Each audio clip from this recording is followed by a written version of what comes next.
Some major details have been revealed about the Pascal Siakam blockbuster trade that went down yesterday that really reveals the truth, that breaks down the real reasons as to why Pascal Siakam got dealt to the end of Indiana Pacers, why the team was so adamant of sending him out of town, and lots of just wild details, particularly from Adrian Wojnarowski and a bunch of other reporters. So we're going to dive into all of those in this video because frankly, some people are a little bit confused as to why Toronto was so willing and eager to trade away their top guy, their best player on the team right now, at least most established player. Again, there's always debates between him and Scotty Barnes and things like that, but it seemed like the front office really wanted to move on, so now we kind of have details as to why. But before we dive into that, folks, again, if you want to stay up to date with all of the latest Toronto Raptors news, make sure to subscribe to the Raptors Digest. Over 57% of our viewers are not subscribed, and we want to keep you up to date with all of the latest ongoings around this Toronto Raptors team. But let's dive into it because, again, this trade for a lot of people, even though we've seen the reports, we've seen all the build up to this deal actually happening, it shocked a lot of Toronto Raptors fans, the fact that these reports were even coming out, and then obviously when that trade actually went down. But we got some little Woj bombs, little Woj reports following this deal, which kind of gives a lot of context as to why the Pacers were specifically the team and why it all ended up happening. So the first one is basically he came out on a video showing this tweet and indicating why the Pacers had confidence in signing Pascal Siakam despite his expiring contract. And basically what Woj indicated here is that Pascal Siakam and Tyrese Halliburton had been in constant communication over the past few weeks.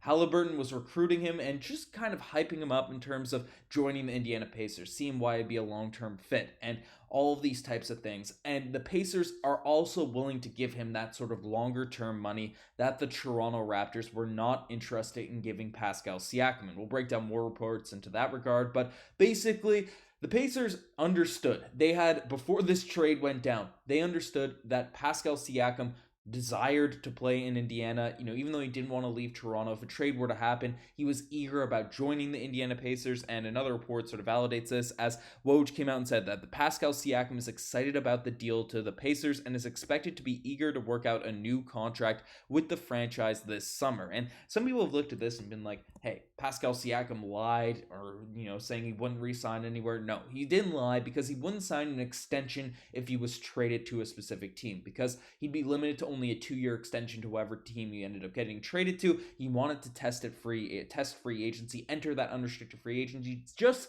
so he could get offered that longer term deal. Now, he didn't say, or I don't know if those reports came out and said he wouldn't be interested or eager to sign with whatever team he's traded to, but by indications from these two reports in this video from Adrian Wojnarowski, the Pacers were the team that he was most sort of interested in actually going to. So the Pacers knew he'd end up signing there long term. Then the team was actively recruiting. They knew he'd be a good fit. So that's why they really pushed. That's why they were the team that sort of, even if the other teams had a little bit more interesting offers, they could outbid all the other teams, or at least other interesting players, because they said, hey, we know he's going to come back, and we know the Raptors don't have much leverage. And this is the second part of this, because the Indiana Pacers have a ton of cap space. This is something we've known. Jake Fisher reported a couple weeks ago how the Pacers were amongst a couple teams that were called boogeymen in terms of a potential Pascal Siakam trade market, because if he got traded to the Kings, to the Mavericks, to the Golden State Warriors, he could potentially leave those teams, because teams like the Pacers, teams like the Sixers have a bunch of free agency sort of cap space in this year's upcoming sort of summer. So basically, Pascal Siakam could have got taken away, and there was worries that teams like the Indiana Pacers specifically would rip them away from whatever other team ended up trading him to. So the Pacers knew, they used this as leverage. They knew that, hey, we can offer up some stuff, the 3 first-round picks and Bruce Brown and these types of pieces, but also not have to give up any crazy young assets, because, if he goes away, we'll sign him in the offseason. We don't have to tank our future and things like that. So that's the Pacers' kind of approach. And we also had some revelations as to why the Pacers were a team that he wanted to go to, and it probably gives some context as to why the Raptors, for so long, were trying to acquire Miles Turner, and all the trade rumors that were going down is basically, this coming from Evan Siderity, that during all those years in Toronto, Siakam would tell people close to him how Turner was the kind of stretch five who would work wonders for his game. After his dream scenario with the Raptors somehow landing Kevin Durant, league sources say Turner was next up in his personal list of players of whom he would love to play with. So that's pretty crazy. That's pretty crazy, and it does give some context as to why every single trade deadline, even when the Pacers, weren't that willing to get rid of Turner, why the offers were kind of outstanding from what we were hearing the Raptors were offering for Miles Turner, why the Raptors were very interested in him. So, that's another also bucket on the list in terms of why Pascal Siakam ended up going to Indiana, why he desired to play for that team. Obviously, Tyrese Halliburton is a main sort of contributor into that hype package that the Indiana Pacers can offer to Pascal, but Miles Turner is a player that he wants the floor space. He wants that area to really work in the paint, and the Toronto Raptors of the past couple seasons, and even right now, right, just acquiring RJ Barrett, who has been shooting the lights out for this Raptors team, Scotty Barnes shooting the lights out this year, but not natural sort of shooters, but they've become that, at least with the Toronto Raptors of late, and obviously Jakob Poeltl, who is his buddy, but can't space the floor whatsoever. There wasn't a lot of floor spacing, so even if Pascal, like Toronto and all these types of things, could have potentially left in free agency just saying, hey, I want my game to be unlocked. And he looked at playing alongside Miles Turner, playing alongside Tyrese Halliburton as a way for him to unlock his game. So those are some interesting reasons as to why Pascal Siakam ended up getting dealt to the Pacers. But everyone wants to know why the Toronto Raptors even consider trading him and not sort of offering him that extension. Well, more details on that front have also been revealed as Grange came out, who, again, in scenarios like this, he is just this. Picture this as Masai Ujiri saying this, because this came out immediately before the trade happened as damage control for what was about to go down. But with Siakam and the Raptors, the cracks began to show in the lead up to the 2022-2023 season. Toronto offered Siakam the most they could pay him under the circumstances, a 3-year extension worth 30% of the salary cap, that would have paid him roughly $125 million to keep him under contract till the 2026-2027 season. But Siakam rejected the offer. He had his eye on earning All-NBA honors again. The thinking made sense. Had he achieved All-NBA, he would have been eligible for a 4-year extension worth 35% of the salary cap, or roughly $223 million.